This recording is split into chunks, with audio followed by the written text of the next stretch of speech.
ಉಪವಾಸ ವನವಾಸ ಹಣ್ಣಾದ ಮುದುಕಿ ಎಷ್ಟಂತ ಇರುತ್ತಾಳು ಹಸಿವು ತಾಳದೆ ಮತ್ತೊಬ್ಬರಲ್ಲಿ ಬೇಡಿ ತಿನ್ನುತ್ತಾಳು ಉಪವಾಸ ವನವಾಸ ಹಣ್ಣಾದ ಮುದುಕಿ ಎಷ್ಟಂತ ಇರುತ್ತಾಳು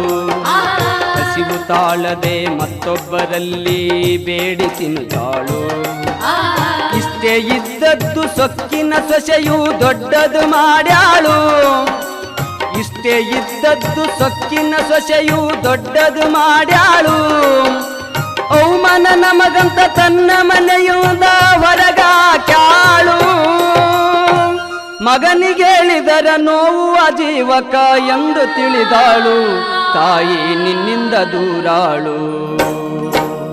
ದುಡ್ಡು ಕೊಟ್ಟರೆ ಬೇಕಾದು ಸಿಗುತ್ತೈತಿ ಈ ಜಗದಲ್ಲಿ ಕಾಣೋ ಹಡೆದ ತಾಯಿಯನ್ನು ಕಳಕೊಂಡ ಮ್ಯಾಲ ಮತ್ತೆ ಸಿಗುವಳಿ